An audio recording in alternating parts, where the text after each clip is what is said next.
Colonel Abdul হক একজন BNP নেতা, তিনি একটি শব্দ ব্যবহার করেছেন, আমি সেটি বলেই বলতে চাই, ভারতের সবচেয়ে বড় পণ্য শেখ হাসিনা দেশ ছেড়ে পালিয়েছেন, কিন্তু সেই পণ্যটি ভারতে বসেই আসলে বাংলাদেশের বিরুদ্ধে নানান রকমের ষড়যন্ত্র করছে।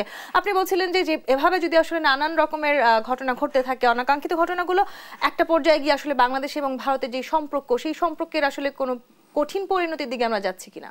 দেখেন, একটা কথা শেখ হাসিনা সবসময় বলতো, friendship to all May lines two নান।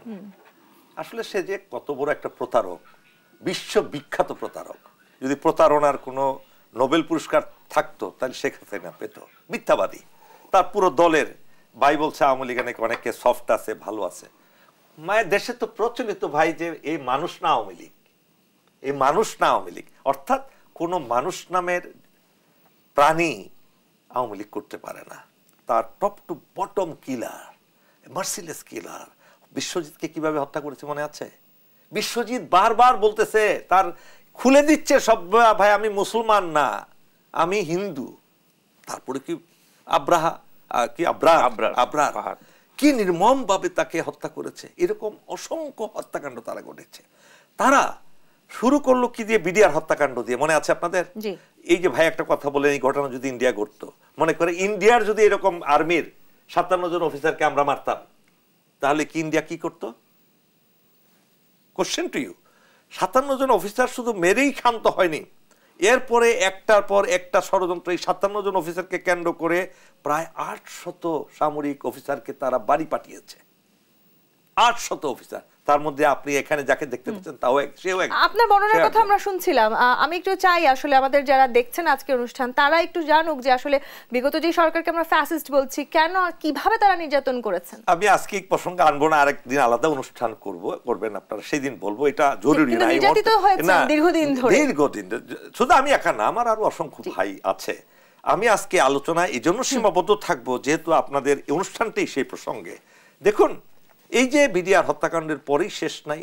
আপনি মনে আছে মেজর সিনহাকে প্রদীপ নামক এক জানোয়ার কিভাবে হত্যা করেছিল?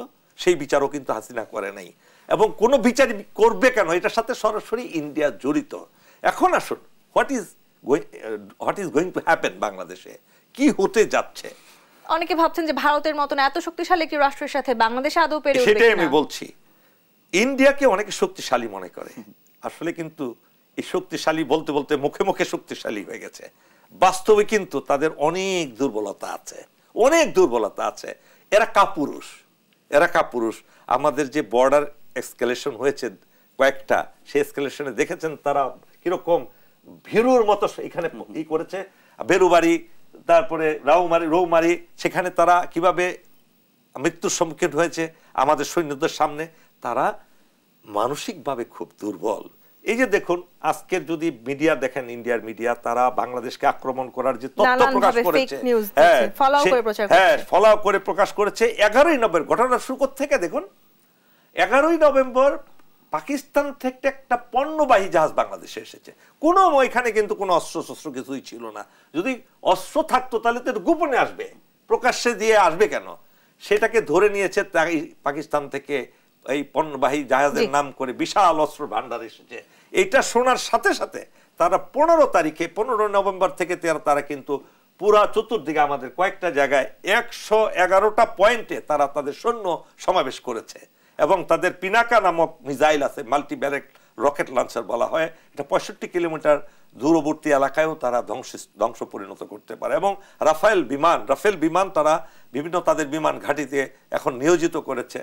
এবং নতুন করে, এমনি তো সৈন্যবাহিনী আছেই আমাদের চতুর্দিকে, সেখানে আরো এডিশনাল 35,000 সোলজার্স তারা সেখানে মোতায়েন করেছে দেশের উত্তর দিকে। এই যে তারা মোতায়েন করেছে, এই মোতায়েনের অর্থ কি আপনি মনে করেন যুদ্ধ নয়? অবশ্যই যুদ্ধ।